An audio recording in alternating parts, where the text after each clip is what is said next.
제30장. 여호와께서 이르시되 패역한 자식들은 화 있을진저 그들이 계교를 베푸나 나로 말미암지 아니하며 맹약을 맺으나 나의 영으로 말미암지 아니하고 죄의 죄를 더하도다. 그들이 바로의 세력 안에서 스스로 강하려 하며 애굽의 그늘에 피하려 하여 애굽으로 내려갔으되 나의 입에 묻지 아니하였도다. 그러므로 바로의 세력이 너희의 수치가 되며 애굽의 그늘에 피함이 너희의 수욕이 될 것이라. 그 고관들이 소안에 있고 그 사신들이 하네스에 이르렀으나 그들이 다 자기를 유익하게 하지 못하는 민족으로 말미암아 수치를 당하리니 그 민족이 돕지도 못하며 유익하게도 못하고 수치가 되게 하며 수욕이 되게 할 뿐임이니라. 네겝 짐승들에 관한 경고라. 사신들이 그들의 재물을 어린 나귀 등에 싣고 그들의 보물을 낙타 안장에 얹고 암사자와 수사자와 독사와 및 날아다니는 불뱀이 나오는 위험하고 공고한 땅을 지나 자기에게 무익한 민족에게로 갔으나 애굽의 도움은 헛되고 무익하니라. 그러므로 내가 애굽을 가만히 앉은 라합이라 일컬었느니라. 이제 가서 백성 앞에서 서판에 기록하며 책에 써서 후세에 영원히 있게 하라. 대저 이는 패역한 백성이요 거짓말하는 자식들이요 여호와의 법을 듣기 싫어하는 자식들이라. 그들이 선견자들에게 이르기를 선견하지 말라. 선지자들에게 이르기를 우리에게 바른 것을 보이지 말라. 우리에게 부드러운 말을 하라. 거짓된 것을 보이라. 너희는 바른 길을 걸으며 첩경에서 돌이키라. 이스라엘의 거룩하신 이를 우리 앞에서 떠나시게 하라 하는도다. 이러므로 이스라엘의 거룩하신 이가 이같이 말씀하시되 너희가 이 말을 업신여기고 압박과 허망을 믿어 그것을 의지하니 이 죄악이 너희에게 마치 무너지려고 터진 담이 불쑥 나와 순식간에 무너짐 같게 되리라. 그가 이 나라를 무너뜨리시되 토기장이가 그릇을 깨뜨림같이 아낌이 없이 부수시리니 그 조각 중에서 아궁이에서 불을 붙이거나 물 웅덩이에서 물을 뜰 것도 얻지 못하리라. 주 여호와 이스라엘의 거룩하신 이가 이같이 말씀하시되 너희가 돌이켜 조용히 있어야 구원을 얻을 것이요 잠잠하고 신뢰하여야 힘을 얻을 것이거늘 너희가 원하지 아니하고 이르기를 아니라 우리가 말 타고 도망하리라 하였으므로 너희가 도망할 것이요 또 이르기를 우리가 빠른 짐승을 타리라 하였으므로 너희를 쫓는 자들이 빠르리니 한 사람이 꾸짖은즉 1000사람이 도망하겠고 5이 꾸짖은즉 너희가 다 도망하고 너희 남은 자는 겨우 산꼭대기에 깃대 같겠고 산마루 위에 기치 같으리라 하셨느니라. 그러나 여호와께서 기다리시나니 이는 너희에게 은혜를 베풀려 하심이요 일어나시리니 이는 너희를 긍휼히 여기려 하심이라. 대저 여호와는 정의의 하나님이심이라. 그를 기다리는 자마다 복이 있도다. 시온에 거주하며 예루살렘에 거주하는 백성아, 너는 다시 통곡하지 아니할 것이라. 그가 내 부르짖는 소리로 말미암아 내게 은혜를 베푸시되 그가 들으실 때에 내게 응답하시리라. 주께서 너희에게 환난의 떡과 고생의 물을 주시나 내 스승은 다시 숨기지 아니하시리니 내 눈이 내 스승을 볼 것이며 너희가 오른쪽으로 치우치든지 왼쪽으로 치우치든지 내 뒤에서 말소리가 내 귀에 들려 이르기를 이것이 바른 길이니 너희는 이리로 가라 할 것이며 또 너희가 너희 조각한 우상에 입힌 은과 부어 만든 우상에 올린 금을 더럽게 하여 불결한 물건을 던짐같이 던지며 이르기를 나가라 하리라. 내가 땅에 뿌린 종자에 주께서 비를 주사 땅이 먹을 것을 내며 곡식이 풍성하고 기름지게 하실 것이며 그날에 내 가축이 광활한 목장에서 먹을 것이요 밭가는 소와 어린 나귀도 키와 새스랑으로 까부르고 맛있게 한 먹이를 먹을 것이며 그게 사륙하는 날 망대가 무너질 때에 고산마다 줄령마다 그 위에 개울과 시냇물이 흐를 것이며 여호와께서 자기 백성의 상처를 싸매시며 그들의 맞은 자리를 고치시는 날에는 달빛은 햇빛 같겠고 햇빛은 7배가 되어 7날의 빛과 같으리라. 보라, 여호와의 이름이 원방에서부터 오되 그의 진노가 불붙듯하며 빽빽한 연기가 일어나듯하며 그의 입술에는 분노가 찼으며 그의 혀는 맹렬한 불 같으며 그의 호흡은 마치 창일하여 목에까지 미치는 하수 같은즉 그가 멸하는 키로 열방을 까부르며 여러 민족의 입에 미혹하는 재갈을 물리시리니 너희가 거룩한 절기를 지키는 밤에 하듯이 노래할 것이며 피리를 불며 여호와의 산으로 가서 이스라엘의 반석에게로 나아가는 자같이 마음에 즐거워할 것이라. 여호와께서 그의 장엄한 목소리를 듣게 하시며 혁혁한 진노로 그의 팔에 치심을 보이시되 맹렬한 화염과 폭풍과 폭우와 우박으로 하시리니 여호와의 목소리에 앗수르가 낙담할 것이며 주께서는 막대기로 치실 것이라. 여호와께서 예정하신 몽둥이를 앗수르 위에 더하실 때마다 소고를 치며 수금을 탈 것이며 그는 전쟁 때에 팔을 들어 그들을 치시리라. 대저 도벳은 이미 세워졌고 또 왕을 위하여 예비된 것이라. 깊고 넓게 하였고 거기에 불과 많은 나무가 있은즉 여호와의 호흡이 유황 개청 같아서 이를 사르시리라.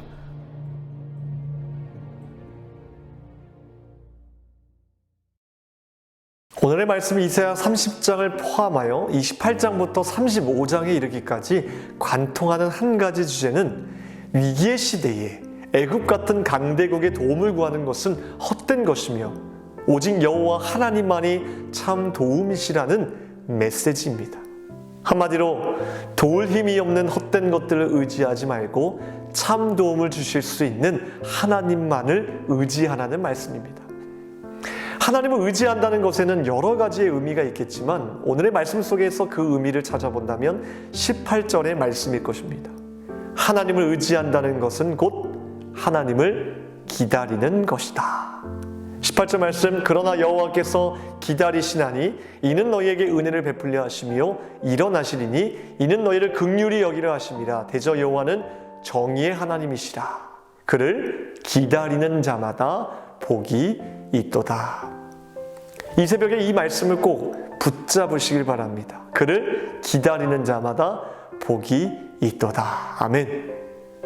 그렇다면 하나님은 우리에게 무엇을 기다리라고 말씀하시는 걸까요?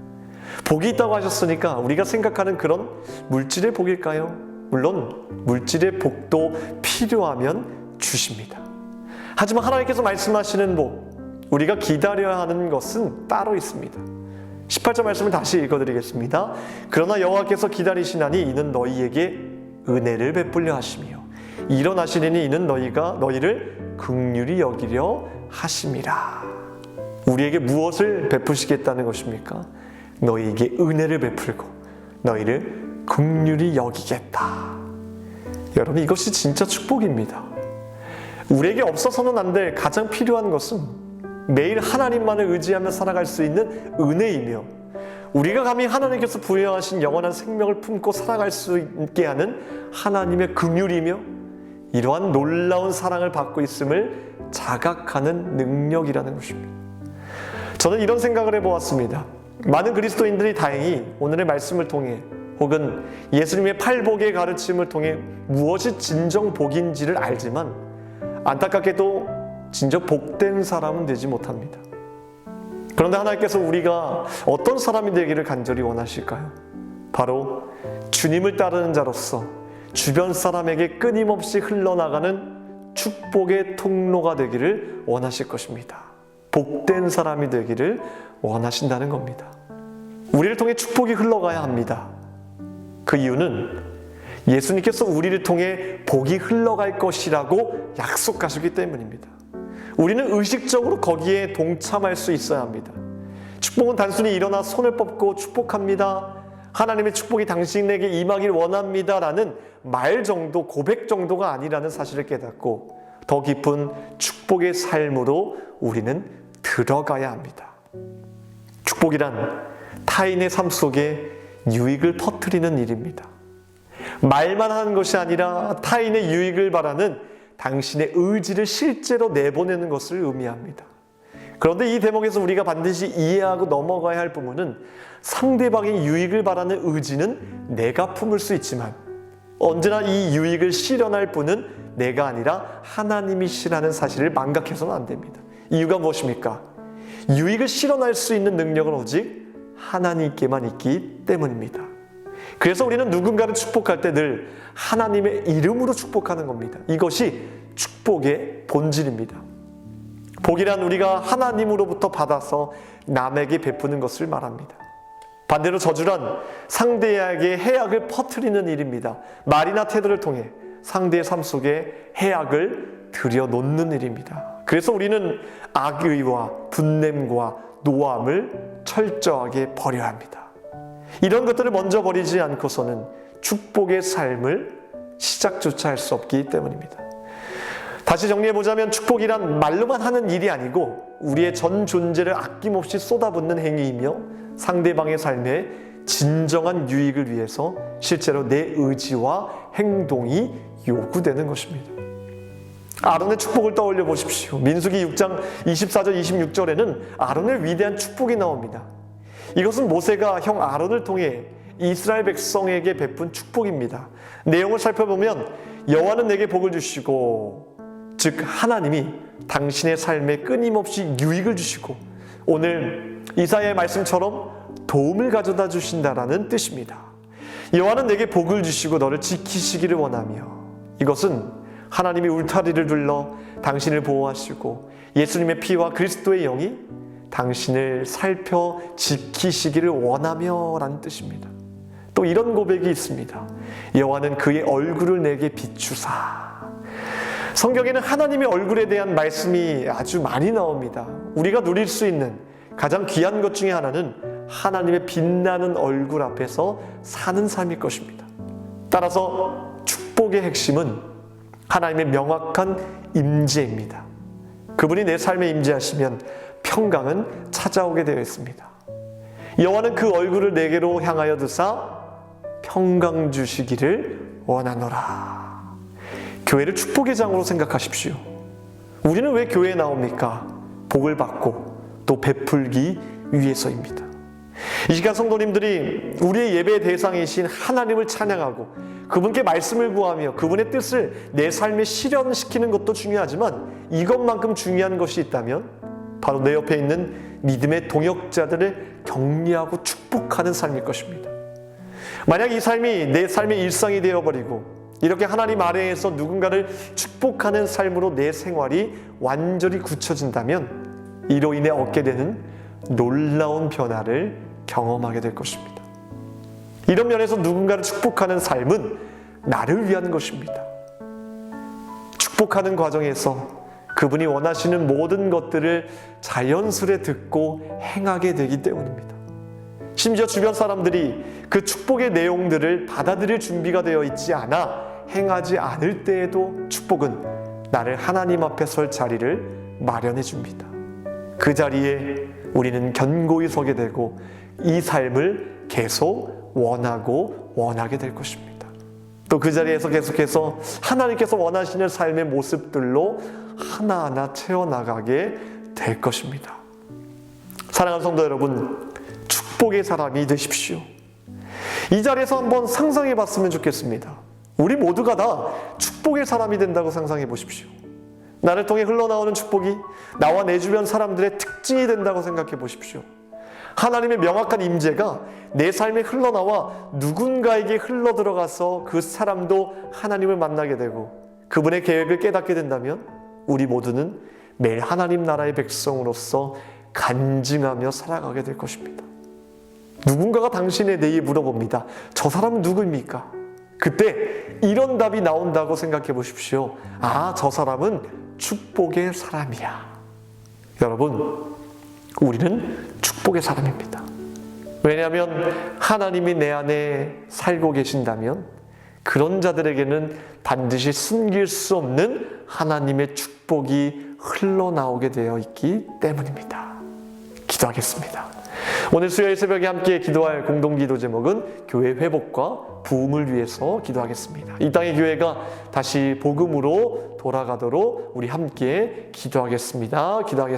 하나님 감사합니다. 하나님 하나님의 축복의 말씀을 듣는 것을 넘어서 축복의 사람이 될 수 있도록 복된 사람이 될 수 있도록 우리를 세워주시옵소서. 말로만이 아니라 하나의 상대방의 축복을 위하여서, 상대방이 하나님과 동행하는 귀한 삶을 살아가기 위해서 나의 모든 의지와 행동으로 하나님 그 사람을 마음껏 축복해 줄 수 있는 그런 하나님의 축복의 통로가 될 수 있도록 주님 역사하여 주시옵소서. 이런 삶이 내 삶에 굳혀졌어. 하나님의 명확한 임재를 나와 다른 사람과 함께 공유하게 하시고, 이를 통하여서 하나님과의 관계가 풍성해질 수 있도록 주님 역사하여 주시옵소서. 하나님, 교회를 위하여서 기도합니다. 하나님, 다시금 부흥을 허락하여 주시고, 하나님, 교회가 하나님의 말씀으로 다시 서 있기를 원합니다. 주님의 축복의 말씀을 선포하는 장이 될 수 있도록 도와주시고, 이 안에 있는 하나님 모든 성도들 믿음으로 안전하게 하나님 세워질 수 있도록 주여 축복하여 주시옵소서. 세우신 주의 사자목 목사님 영육간의 강건함으로 허락하여 주셔서 계획하시고 기도하시는 제목들마다 주님께서 응답하여 주시옵소서. 이 새벽에 간절히 기도하는 제목들 주님께서 귀한 것으로 응답하여 주시옵소서. 감사드리며 우리를 원하신 예수 그리스도의 이름으로 기도합나이다. 아멘.